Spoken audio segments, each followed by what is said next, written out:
papel da BDI, você me perguntou o que está sendo o papel da BDI, né? Isso. Nesse caminhar aí. Nossa função, nosso porquê existir é, de fato, apoiar a indústria nessa transformação e geração de empregos. Como é que a gente faz isso? Como é que a gente impulsiona a indústria? É fazendo as conexões certas, chamando indústrias, startups, as universidades, entendendo as dores do setor produtivo num todo. E, através disso, aí a gente cria ações para ajudar a indústria, através de execuções que vão gerar políticas públicas novas. Como é que a gente faz isso? Por meio de concursos, editais de concursos, né? Através de convênios, de ações, no geral, assim, para fazer essas conexões. Quando a gente fala muito em inovação, eu acho que a gente está no momento de desconstrução para entender o que é inovação legal. de fato, Boa. né? Boa. Porque a gente fala tanto inovação, mas às vezes, objetivamente, a gente não está trabalhando inovação. Porque toda hora a gente tem que olhar para o mercado e falar, não, acho que a gente tem que seguir novas estratégias. Então, a BDI, ela sempre se movimenta olhando as dores do setor produtivo e falando, não, acho que agora a questão de inovação tem que caminhar de forma estratégica dessa forma ou daquela, enfim. Quem trabalha com inovação, às vezes a gente está dentro de uma indústria gigantesca que respira inovação, mas a gente não consegue apresentar inovação. Porque quem tem a tomada de decisão não é ali no nível gerencial de setor de inovação. Às vezes você tem que escalar tanto que quem precisa de fato autorizar não é quem entende a necessidade daquela solução. Ok. Então é uma desconstrução dentro da indústria para você apresentar às vezes uma coisa simples.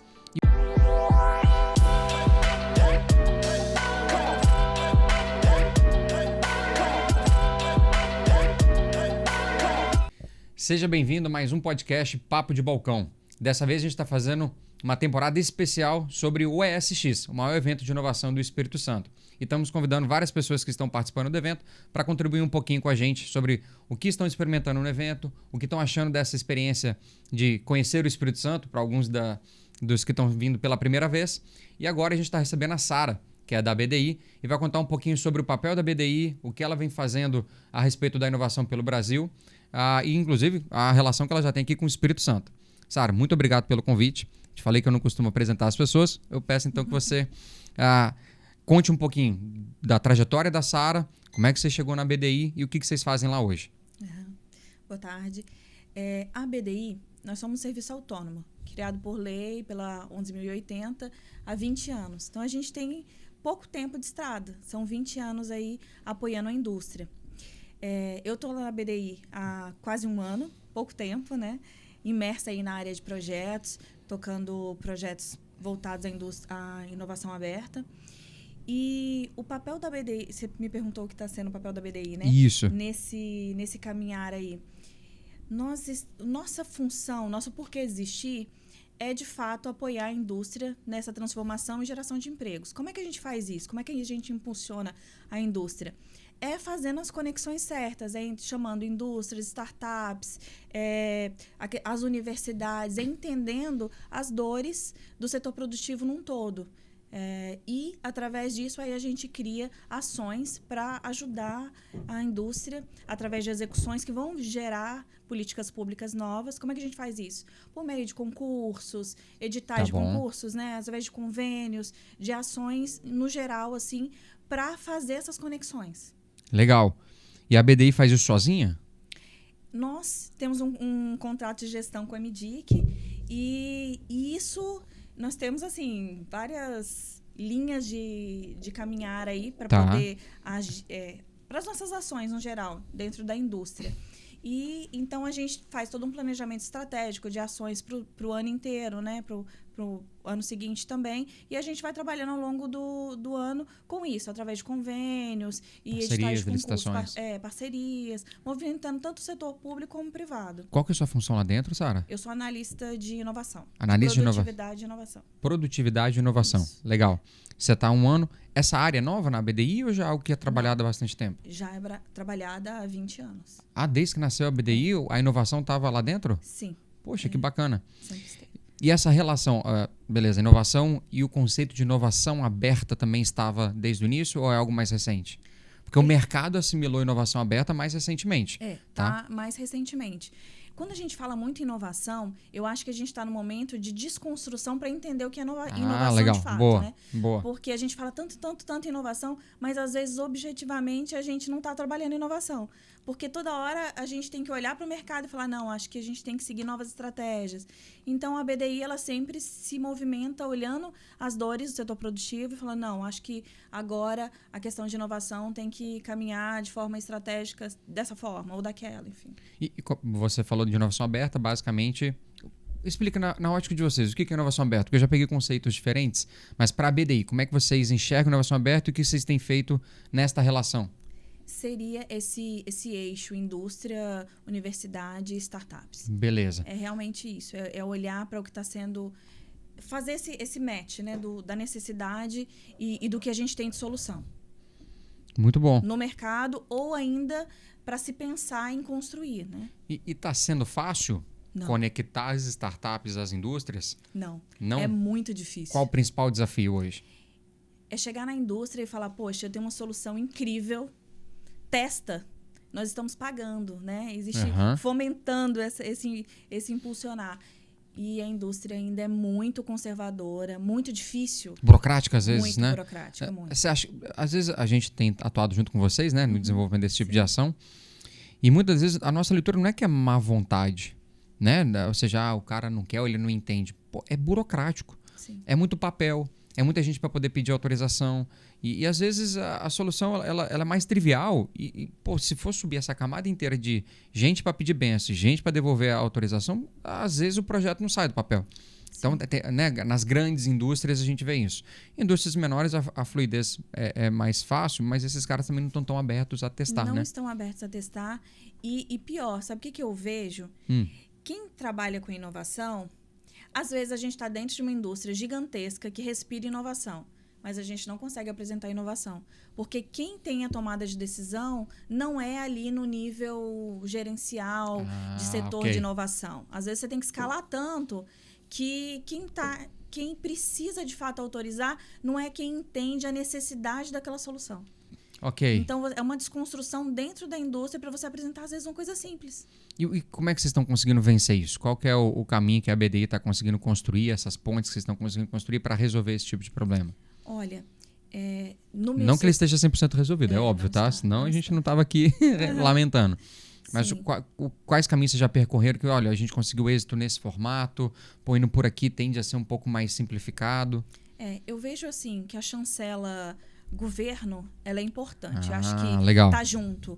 Porque quando você mostra, eu tenho uma startup X para apresentar uma solução que é interessante, por exemplo, de uma que a gente está trabalhando lá, a Quicken, que é uma das nossas startups sendo aceleradas. Pixforce ou Arpia, que é uma das três. São as três, isso aí. Mas a Quicken, ela teve um grande desafio durante... A gente lançou um edital de concurso, que foi o desafio FINEP-ABDI. Ou seja, tínhamos a FINEP, tínhamos a BDI e a própria autorização da Nestlé. Mas até para a Quicken desenvolver uma solução para a Nestlé, ela encontrou barreiras. Ela teve que usar dados simulados. Ela não conseguiu usar dados reais. Não pegou os dados reais. Não.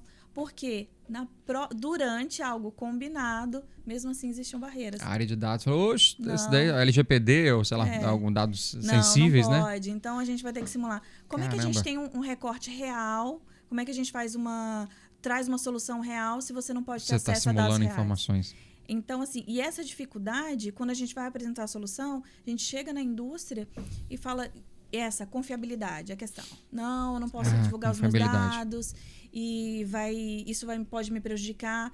E quando a gente vem com a chancela, nós somos MDIC, a BDI, FINEP, aí... Dá uma segurança maior para essas instituições. Dá uma segurança para as instituições, mas ainda não é 100%. A gente ganha uma abertura maior para ter uma segunda conversa e, quem sabe, escalar para quem pode autorizar. Mas ainda a gente encontra limitações e, às vezes, muitos não. Muitos. Uma leitura. A gente, na B-Button, tem predileção em atender empresas de médio porte. Né? A nossa história veio dali, a gente entende que comunica melhor com essa galera, apesar de ser uma galera que ainda assimila menos a inovação do que os grandões. Tá? Você vê alguma diferença em tentar trabalhar o conceito de inovação aberta a introdução de startups ou da universidade entre esses dois públicos, as indústrias grandonas e as indústrias médias, tem alguma diferença para você no tratar, no lidar, na entrega? Eu acho que as indústrias médias ela tem uma flexibilidade maior e é até uma segunda estratégia que eu quero trabalhar junto com as startups é adentrar esse outro público, porque a gente precisa mostrar o que a gente tem de inovação, difundir as tecnologias, enfim. Então, a gente vai ter que trabalhar esse público aí de empresas médias para começar a nos mostrar mais um pouco. Perfeito.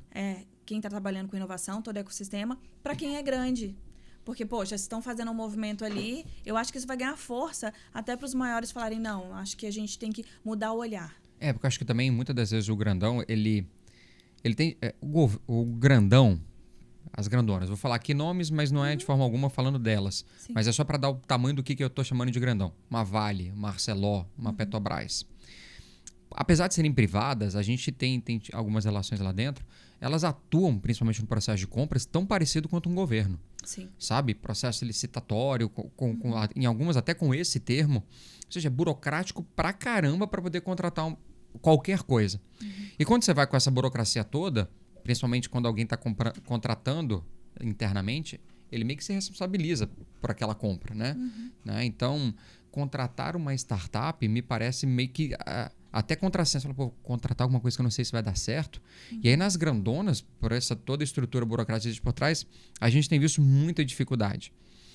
Nas médias a gente vê mais facilidade, mas um ponto que eu queria trazer aqui é que eu acho que elas são as mais impactadas se implementado uma dessas soluções. Porque na grandona já transita tanto dinheiro que mexer o ponteiro de uma grandona é muito difícil.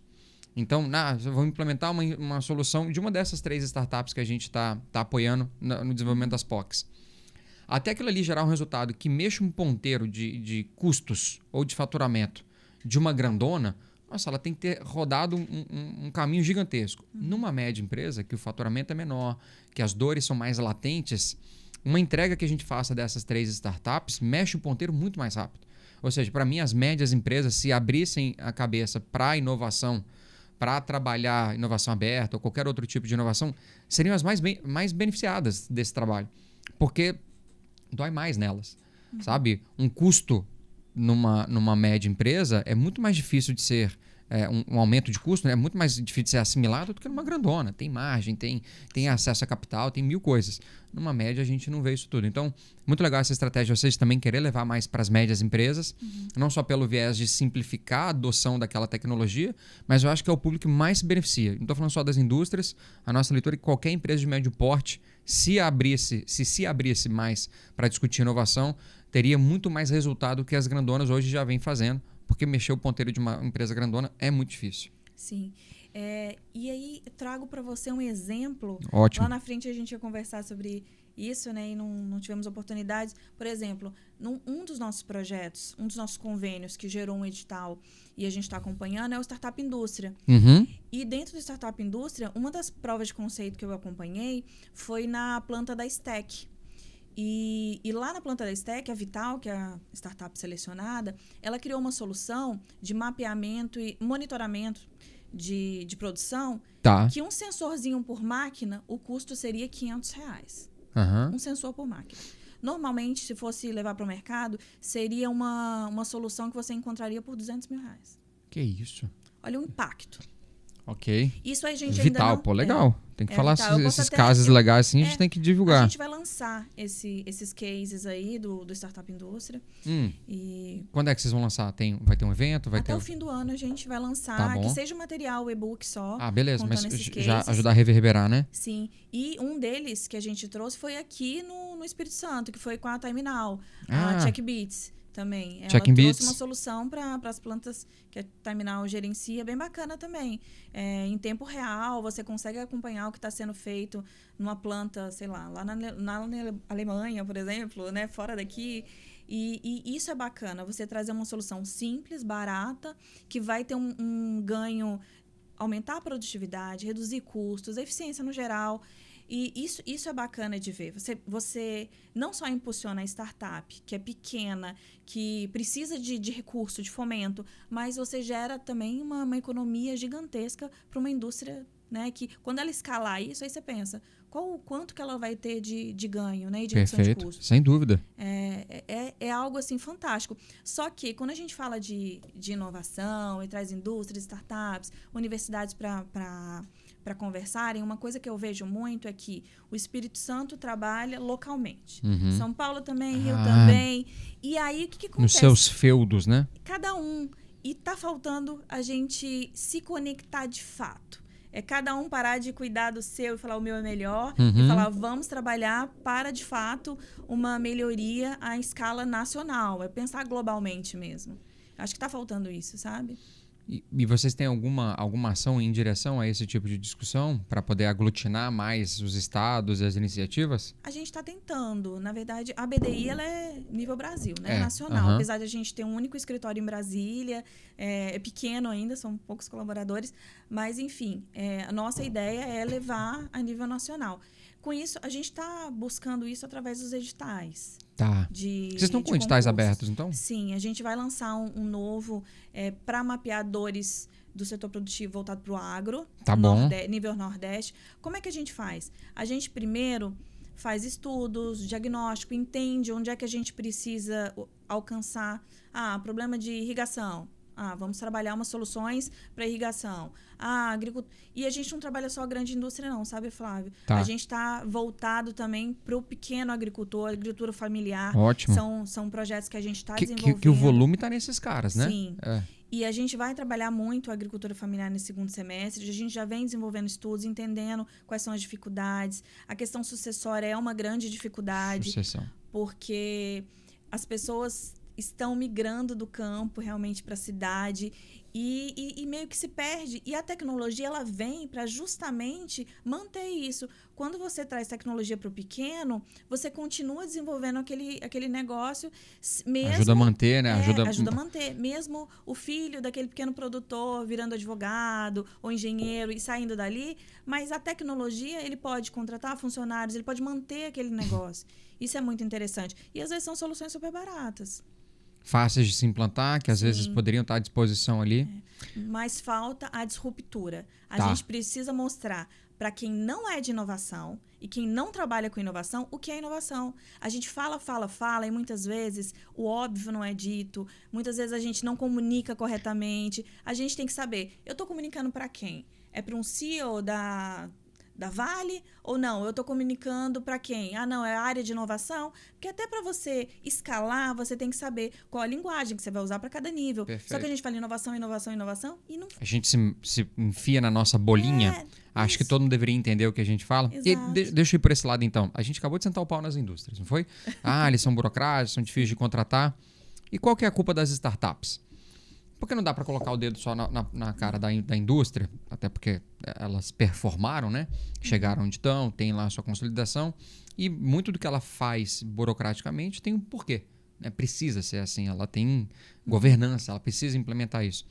Mas do lado das startups, você vê algo que as startups deveriam assimilar melhor para poder ter essa interlocução com as indústrias de forma mais efetiva?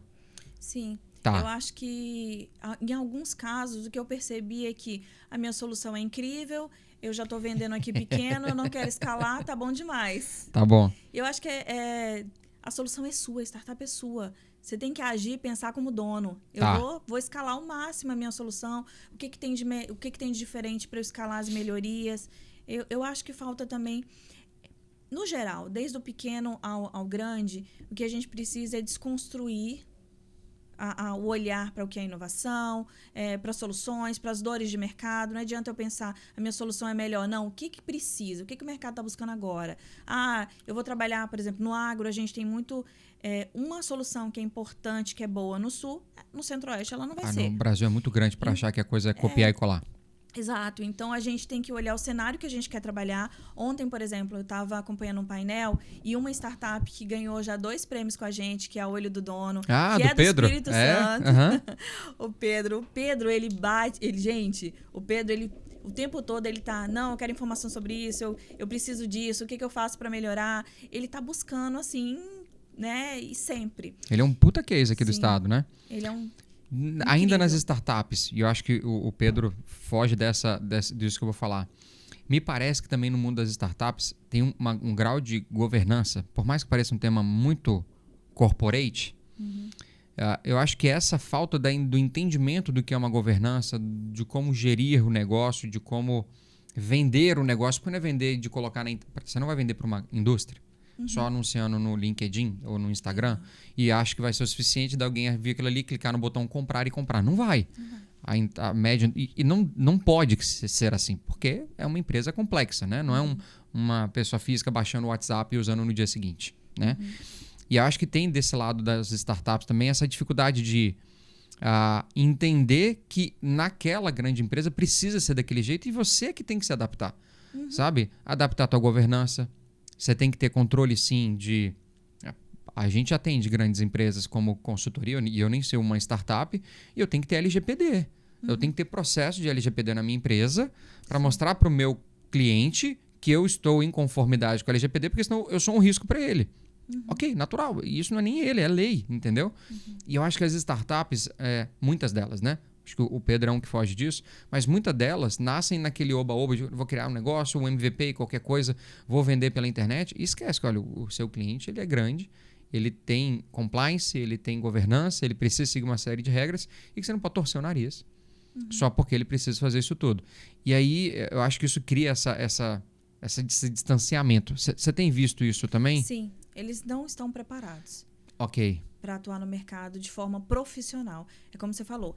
O Pedro é diferente, tem alguns que fogem. Eu não sei se à o Pedro regra. era diferente desde o início também, não. Não, Talvez apanhou um pouco e foi Sim. aprendendo, tá? Não conheço desde o início da jornada dele, Sim. mas é natural, né? Ele nasceu na academia, eu acho que o projeto dele é bem acadêmico também, né? Sim, sim.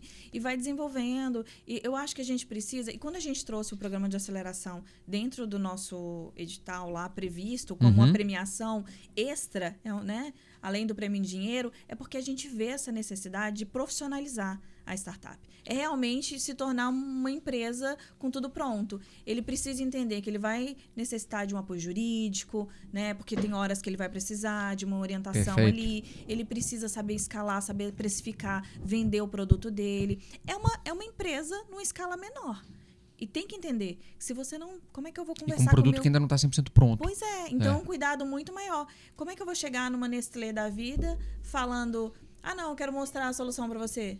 Não tem como. Eu tenho que mostrar que é seguro que ela receba a solução para testar, né? Por exemplo, a Arpia, que é uma das que a gente está acelerando, ele recebeu duas empresas falaram, olha, eu quero receber a sua solução, só que eu não sei se é seguro, quando eu escalar, aquela coisa toda. E ele está buscando uma certificação. Ele falou, não, isso aí o mercado vai exigir. Perfeito. Precisa? No momento ele não está precisando, Agora tá? não, tá. Mas ele sabe que com o caminhar ele vai precisar de estar certificado No crescimento, e tudo na mais. escala, se não tiver isso, ele não vende. Não vende. Então, assim, é você se antecipar, como eles estão fazendo. Poderiam ter feito antes? Poderiam. Mas... Agora ele entendeu, tudo bem, uma necessidade. Aí ele falou, não, preciso disso agora, porque depois, se já estão me perguntando agora e eu estou sem, lá na frente eu vou precisar garantir para o meu cliente que a minha solução é segura quando ele escalar. Maravilha. Porque uma coisa é o teste, a outra é uma aplicação na indústria. É rodar. Né? A gente está falando sobre né, essa necessidade das startups se prepararem melhor para atender essas grandes empresas, que... Elas têm as peculiaridades delas, startups precisam se profissionalizar mais para atender esses grandões. E eu acho que tem um fator importante também, que vender para essas grandes empresas, as startups, eu acho que elas fogem um pouco disso, precisa ser mais caro. Não para cobrar porque tem dinheiro para poder pagar. É porque, por ser mais burocrático, por ser mais complexo, por ter mais riscos, a startup, ao precificar, eu acho que essa é uma grande dificuldade que a gente tem tentado ajudar também as startups a conceber, não é... A jornada de vender para um grandão, primeiro que ela já é longa, né? Só para poder tomar um sim, do sim para o contrato e começar a trabalhar, são 6 meses, 1 ano, tá? Então, o deadline, que a gente chama, né, de fechamento, já é longo. Depois tem o prazo de pagamento, que também é super estendido. Né? Porque não é uma assinatura que você põe e no dia seguinte passa o cartão de crédito da ArcelorMittal e tá pingando todo mês. Não funciona assim. Fora que numa grandona dessa, as dinâmicas de precisa antecipar, você tem que dar segurança, talvez você tenha que deixar uma parcela de recebimento para o final. Então, acho que é bem complexo essa parte também de precificação para grandes empresas. Porque não é o trivial de uma assinatura online, você pega, deu churn, você cancela o cartão de crédito e acabou. Você também assume alguns outros riscos ou passivos ao trabalhar para um grandão desse, porque ele pode cancelar o contrato a qualquer hora, ele pode precisar que você incorpore custos que você não tinha previsto, porque por conta da burocracia que é trabalhar numa empresa dessa, você às vezes tem que ter uma pessoa a mais só para poder fazer algum tipo de registro, algum tipo de controle de qualidade que normalmente, infelizmente, uma startup não se prepara para isso tudo. Né? Às vezes ela está vendendo MVP ainda. Ela não tem toda essa estrutura. Tá? Vocês tiveram alguma característica dessa? Alguma startup que precisou reprecificar? Passou por algum tipo de reanálise de custo? Até agora não. Assim, desde que eu tô acompanhando. Por quê? Tem um ano só, né? Também. Tem um ano. E as que eu estudei, que a gente estava acompanhando anteriormente. Porque o que a gente faz? A gente impulsiona. Ou acelera em alguns casos. Tá mas bom. essa parte final da venda dela, aí é com a startup. Ela precisa saber fazer isso também, né? Precisa. Por exemplo, no caso da Stack e da Vital, eles... Olha o que é incrível quando a gente fala de desconstruir, é porque quem está na área de inovação, sei lá, da Vale, por exemplo, Tá.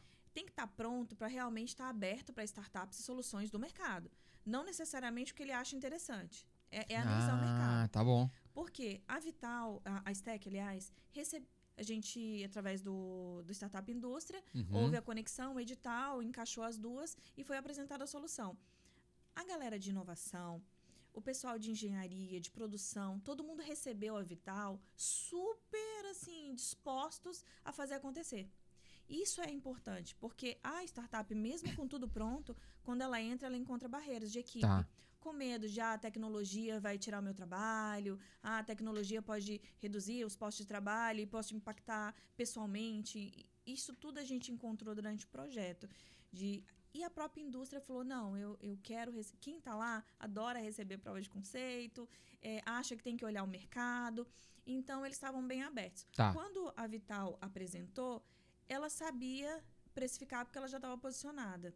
Em momento anterior, conversando com a equipe, Um empreendedor, com o empreendedor, ele já estava... Ele vem melhorando essa questão de precificação também. Tá. Porque até então Não é fácil, Não é fácil, é muito difícil. Então, todas que eu tenho acompanhado é o start de fomentar, impulsionar de forma inicial. Aí depois essa etapa é com eles. Você consegue... Eu não participei da negociação, por exemplo, deles com a Stack, Vital Tá, Stack. beleza. Eles Vocês deram um compraram empurrão que precisava. Mas não, eu não sei por quanto, em quanto tempo, enfim, como vai ser feito. Se vai ter melhorias ou não, aí é com eles. Você consegue trazer alguns números, Sara, do volume de startups que a BDI tem apoiado? Quantos projetos já foram desenvolvidos nesse formato de inovação aberta? Tem algum número que você tenha de cabeça? Olha, vou trazer pelo de menos 2025. Desde que você entrou, exato, de 2025. Ótimo. Nós temos esses 10 projetos dentro do Startup Indústria, que todos viraram... 10 projetos, são 10 startups apoiadas? 10 empresas com Tá. 10 startups e várias adoções, tá? Não só de uma tecnologia, não. Ah, tá, porque às vezes tem mais de uma solução. Sim, Tá sim. bom. Umas 20 tecnologias aí, 20 adoções. E engraçado, o legal disso é que nesse formato aí, a indústria já está sabendo que vai receber a solução, a startup está ali desenvolvendo, é meio que um noivado, que nesses ok. casos Noivado. aí virou um casamento, porque a maioria virou realmente produto e a indústria comprou, né? Na maioria dos casos aí. Isso é legal. Startup Indústria, então, é um programa da um BDI. programa, Quais são os outros programas que a BDI desenvolve? Por exemplo, De fluxo contínuo, se eu pudesse chamar assim, né, que são recorrentes. com o Startup Indústria, esse programa, ele vem dentro de um convênio. Tá. Tá? E esse convênio, enfim, para desenvolver o Startup Indústria, estava previsto um edital convocando empresas e startups para mostrar desafio e solução que pode ser feito. Uhum. A gente tem outros editais de concurso que a gente também, como eu te falei, a gente mapeia no mercado o que a gente está precisando. Esse mapeamento colador, é o time da BDI que executa? É o time da BDI. Tá. Então vocês vão nas indústrias, fazem algum tipo de levantamento. Não só na indústria, em termos de governo também, dados, enfim, a gente faz uma coleta de dados para entender. No caso do agro, que eu tenho acompanhado de perto, a gente conversa com produtores, conversa com todo o setor voltado para o agro, para entender por onde a gente tem que caminhar. Então, né? vocês montam um edital baseado nisso, Sim. nessa pesquisa, seja em loco, Isso. seja com dados de mercado, Sim. para poder entender quais são os grandes gaps, para poder modelar um edital que vai ser lançado. Exato. A gente Pô, tá bem personalizado. É bem personalizado. Por exemplo, a gente vai lançar um agora no Pernambuco, Tá. voltado para o agro. O que a gente quer com esse edital? Na verdade, a gente não vai ter o acompanhamento. A gente vai premiar soluções voltadas para o agronegócio, mas é todo voltado para o Nordeste, bem regionalizado. Ah, é em Pernambuco, mas não é só para lá. Não, é Nordeste, nível Nordeste. A gente vai selecionar soluções para os desafios do Nordeste, tá? Tá bom. E vão ter Porque é isso, né? O agro, o agro no Brasil ele não pode ser tratado de um jeito só. Não, tem que ser customizado. Você tem que pensar micro para fazer o ganho em núcleo macro. Tem que ser mais ou menos assim. Em seguida, a gente vai lançar outro edital também, a nível nacional, tá? Que está sendo trabalhado, não posso contar o nome ainda. Tá. Mas o que você pode falar dele, só para a gente poder provocar a galera aqui? Eu posso falar que a gente vai buscar soluções de inteligência artificial, saúde, mas a gente vai destrinchar. Saúde é muito amplo, né? Inteligência artificial também. Aí você vai dar alguma... no lançamento você vai dar uma aprofundada nesses dois temas. Sim, quando a gente lançar o edital. Tá. A gente vai buscar soluções pro agro também. Ou seja, a gente vai ter transformação digital, a gente vai pegar um pouquinho de tudo.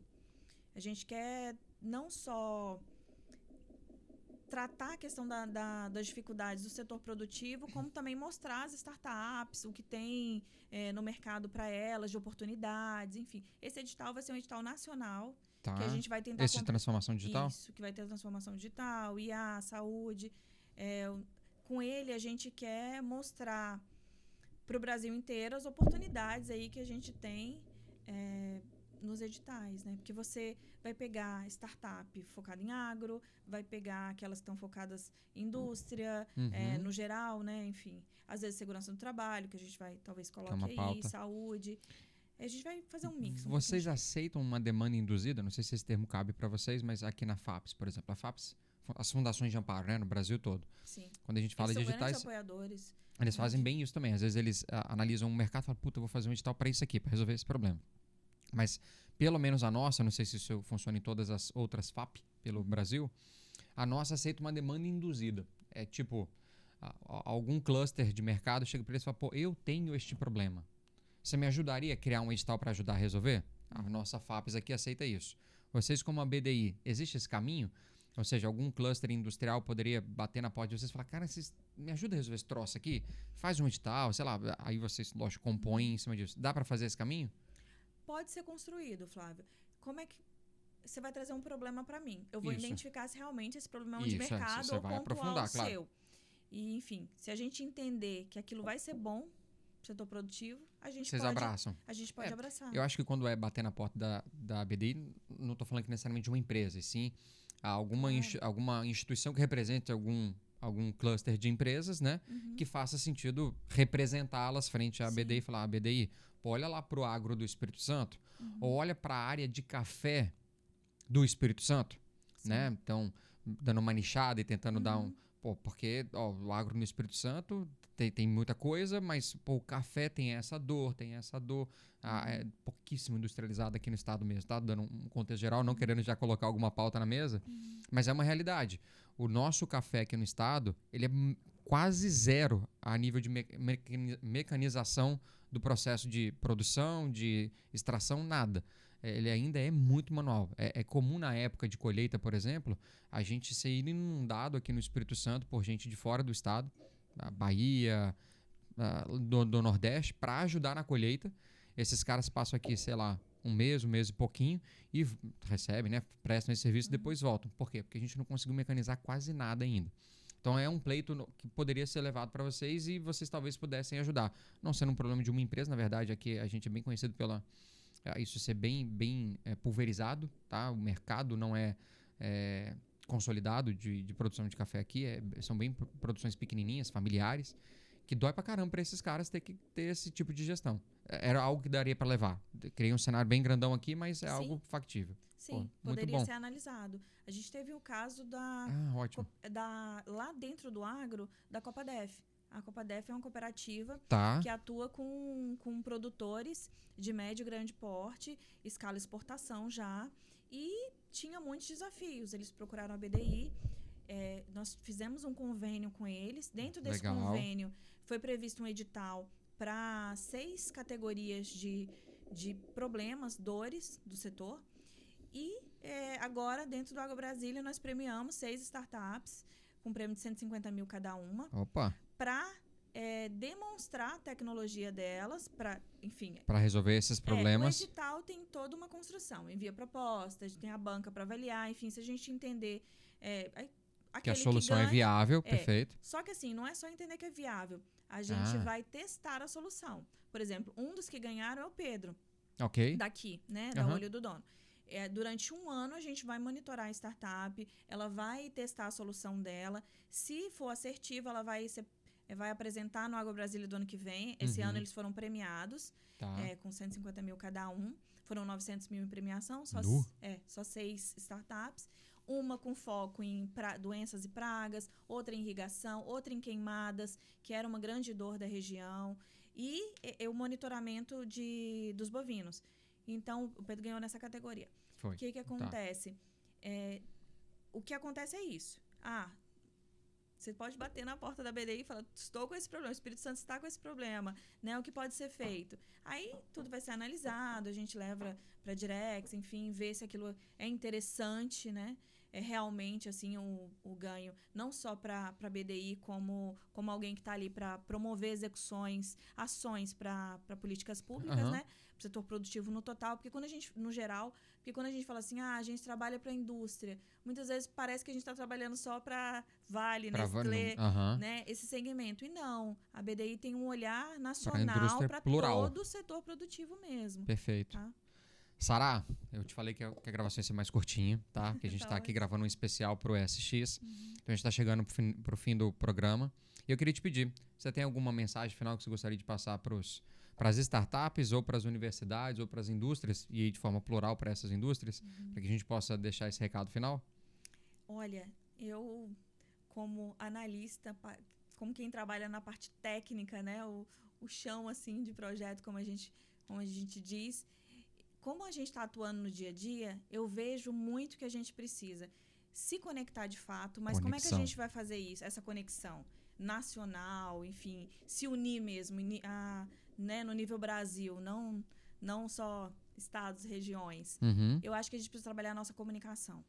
A gente sabe, comunicação. Eu acho, a nossa comunicação muitas vezes não está assertiva. A gente tem que mostrar o que é inovação para quem precisa simples, dela, né?